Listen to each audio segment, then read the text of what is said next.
नमस्कार और the deep dive में आपका स्वागत है। आज का विषय थोड़ा सा कानूनी है, लेकिन हमारी आपकी जिंदगी से बहुत गहराई से जुड़ा हुआ है। जमीन के झगड़े। जरा सोचिए, आपने अपनी जिंदगी भर की कमाई लगाकर एक जमीन खरीदी, रजिस्ट्री हो गई, सब पक्का, और फिर एक दिन पता चलता है कि उसी जमीन का कोई और मालिक भी है। और उसके पास भी रजिस्ट्री के कागजात हैं। हाँ, उसके पास भी रजिस्ट्री है। एक जमीन, दो मालिक। अब ऐसे में अदालत कैसे तय करेगी कि असली हकदार कौन है? ये बहुत ही आम समस्या है और बहुत जटिल भी। बिल्कुल। तो आज हमारे पास जो स्रोत है वो इसी उलझन को सुलझाने की एक चाबी जैसा है।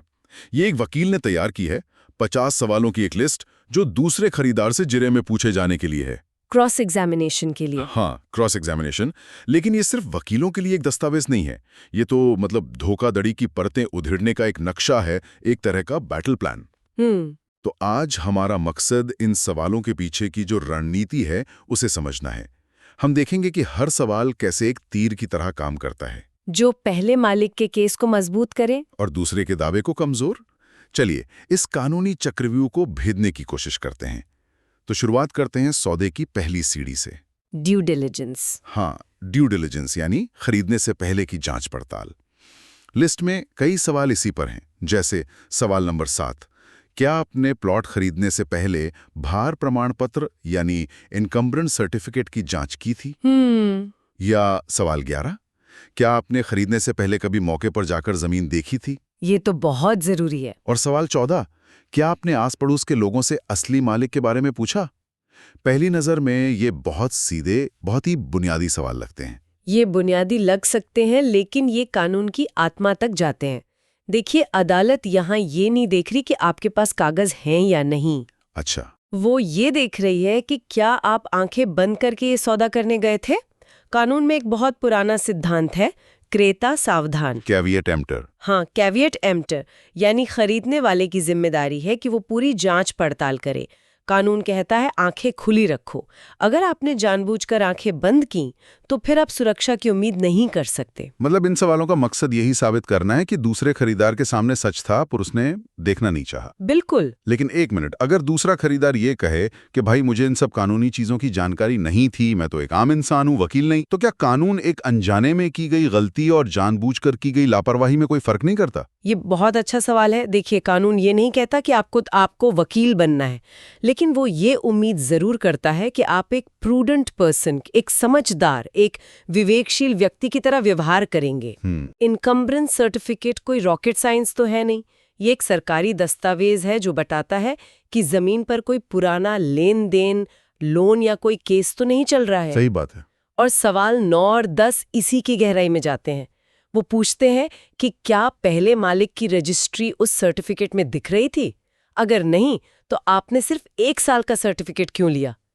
15 या 30 साल का क्यों नहीं? अच्छा, ये बात है। हाँ, ये सवाल दिखाते हैं कि आपने आधी अधूरी जांच की। आप ये कह रही हैं कि कानून की नजर में मुझे पता नहीं था, ये कोई बहाना नहीं चल सकता। नहीं चल सकता। अगर आपने एक मोटी रकम की संपत्ति खरीदी है तो आपसे उम्मीद की जाती है कि थोड़ी मेहनत तो उसकी जांच में भी की होगी। बिल्कुल।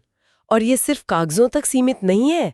मौके पर जाना, पड़ोसियों से बात करना, ये वो चीजें हैं जो कोई भी आम इंसान करेगा। हाँ, ये तो सीधी सी बात लगती है। मैंने एक केस में देखा था जहां दूसरे खरीदार ने कहा कि हाँ, मैंने पड़ोसियों से पूछा था।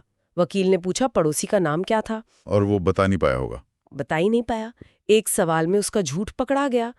तो ये सवाल दूसरे खरीदार के नेक नियत खरीदार होने के दावे पर, बोनाफाइड परचेसर, हाँ, उस पर सीधा हमला करते हैं। ये साबित करते हैं कि ये धोखा नहीं, ये घोर लापरवाही थी और कानून इसे माफ नहीं कर सकता। तो पहले मालिक का वकील ये साबित कर रहा है कि दूसरे खरीदार ने अपना होमवर्क ठीक से नहीं किया।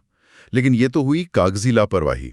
असली कहानी तो तब शुरू होती है जब हम कागजों से नजर हटाकर जमीन पर देखते हैं ना। हाँ, क्योंकि जमीन कभी झूठ नहीं बोलती। तो सवाल यह है कि मौके पर, जमीन पर किसका हक था? आपने बिल्कुल सही पकड़ा। यहीं पर केस का पूरा रुख पलटता है। कानून में एक मशहूर कहावत है, possession is 9/10 of the law. यानी कब्जा कानून का 9/10 हिस्सा है। सही। इसका मतलब है कि जिसके पास किसी चीज का फिजिकल कब्जा है, कानून उसे मालिकाना हक के बहुत करीब मानता है। हमारी लिस्ट में सवालों का पूरा एक सेट इसी कब्जे की हकीकत को कुरेदने के लिए है। कौन से सवाल हैं वो? मुझे लगता है ये हिस्सा सबसे दिलचस्प होने वाला है। बिल्कुल। सवाल नंबर 12 सीधा पूछता है, जब आपने प्लॉट का दौरा किया तो उस पर किसका कब्जा था? हाँ, ये तो फंसाने वाला सवाल है। ये एक बंद गली वाला सवाल है। अगर वो कहता है विक्रेता का, तो अगला सवाल तैयार है, कब्जे का क्या सबूत था?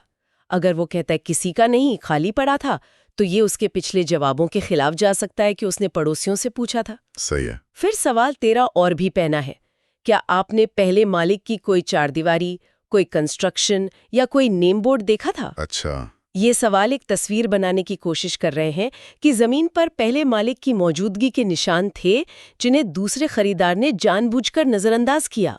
और फिर सबसे सीधा सवाल नंबर 23, क्या आज भी आप उस जमीन पर काबिज हैं? इसका जवाब तो लगभग हमेशा नहीं ही होगा।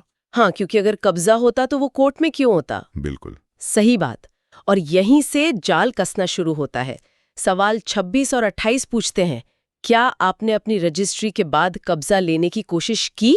अगर नाकाम रहे तो क्या कोई पुलिस शिकायत दर्ज कराई? ये तो बहुत ही तार्किक कदम लगता है। मतलब अगर मैंने पैसे दिए हैं और मुझे मेरी जमीन नहीं मिल रही, तो मैं तो सबसे पहले पुलिस के पास ही जाऊंगा। कोई भी यही करेगा। कोई पुलिस के पास क्यों नहीं जाएगा? यही तो असली सवाल है। पुलिस के पास न जाना अदालत की नज़र में एक बहुत बड़ा संकेत है। ये दिखाता है कि दूसरे खरीदार को, मतलब उसे अंदर ही अंदर पता था कि उसका दावा कमजोर है। उसे मालूम था कि विक्रेता के पास कब्जा देने का अधिकार ही नहीं है। सवाल 36 तो सीधे यही पूछता है, क्या आपको ये पता था कि विक्रेता संपत्ति का कब्जा सौंपने की स्थिति में नहीं था? उलापन नहीं। मतलब जमीन खरीदने से पहले आपको एक जासूस भी बनना पड़ेगा? पड़ोसियों से चाय पर चर्चा, पुराने रिकॉर्ड्स की छानबीन, ये तो किसी फिल्म जैसा लग रहा है। हाँ हाँ हाँ।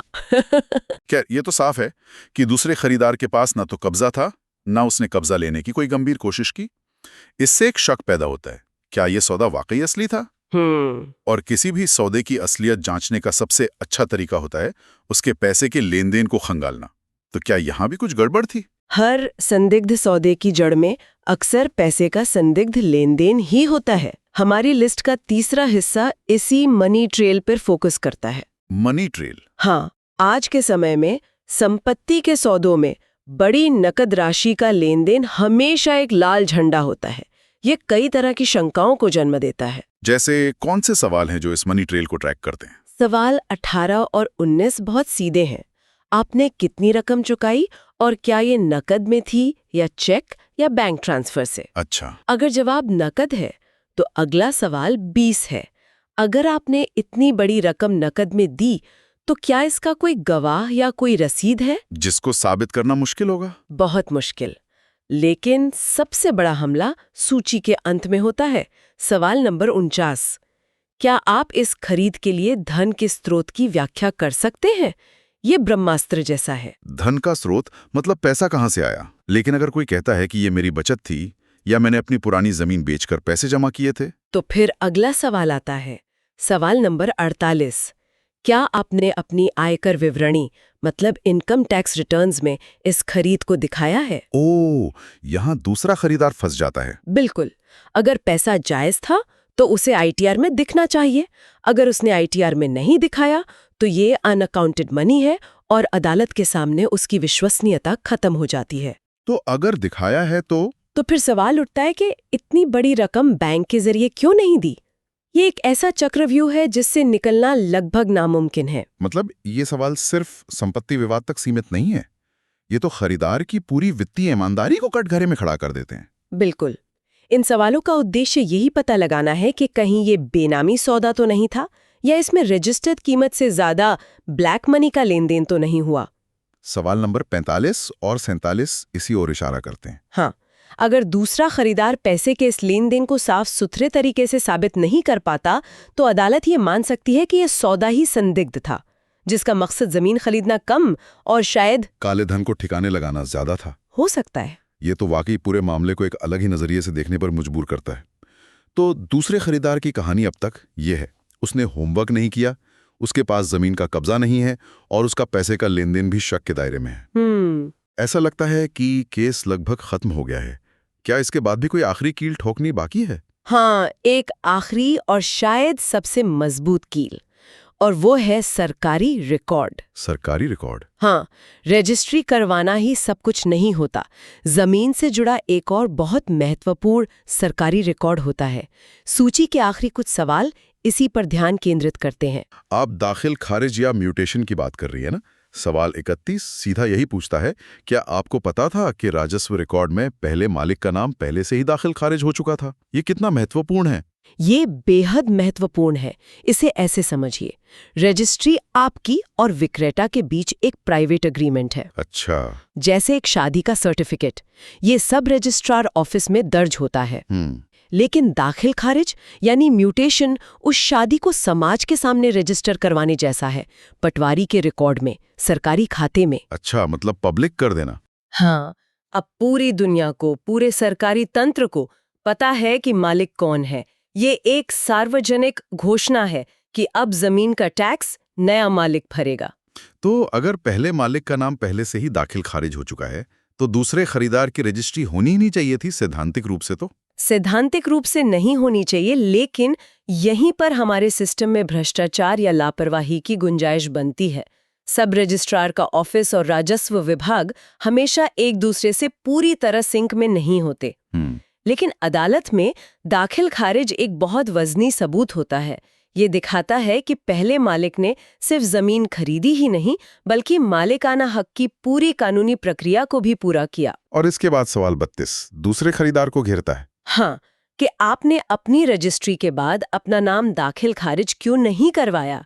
इसका कोई संतोषजनक जवाब नहीं होता। तो इसका मतलब ये हुआ कि दूसरे खरीदार का दावा सिर्फ एक प्राइवेट दस्तावेज, बिल्कुल, सिर्फ एक कागजी दस्तावेज तक ही सीमित रह गया, यानी रजिस्ट्री तक, जबकि पहले मालिक का दावा तो सरकारी रिकॉर्ड में सार्वजनिक रूप से दर्ज है। बिल्कुल, ये साबित करता है कि उसका जमीन पर वास्तविक नियंत्रण स्थापित करने का कोई इरादा या प्रयास ही नहीं था।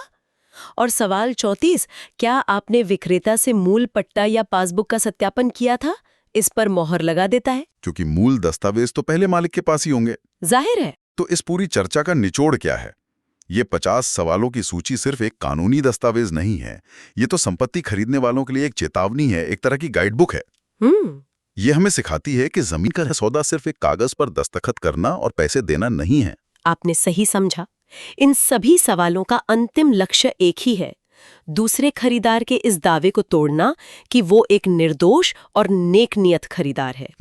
ज़ेराहा परत दर परत ये साबित करने की कोशिश करती है कि या तो उसे पहले की बिक्री के बारे में पता था, या उसने इतनी घोर लापरवाही की कि वो कानून की सुरक्षा का हकदार ही नहीं है, कि गांठ को बड़ी सफाई से बाहर निकाल देती है। ये पूरी चर्चा एक बहुत महत्वपूर्ण सवाल खड़ा करती है, जिस पर हमारे श्रोता विचार कर सकते हैं। जब धोखाधड़ी के ऐसे मामले सामने आते हैं, तो कानून को किसकी ज्यादा रक्षा करनी चाहिए? उस पहले खरीदार की जिसके पास जमीन का कब्जा है और जिसका नाम सरकारी राजस्व रिकॉर्ड में भी दर्ज है, या उस दूसरे खरीदार की जिसने शायद अनजाने में या अपनी ही लापरवाही में एक विवादित संपत्ति खरीद ली? और नेक नियति यानी गुड फेथ, इसे साबित करने का भार आखिर किस पर होना चाहिए, खरीदार पर या विक्रेता पर? सोचिएगा जरूर। अगली बार फिर मिलेंगे एक और गहरी पड़ताल के साथ। नमस्कार।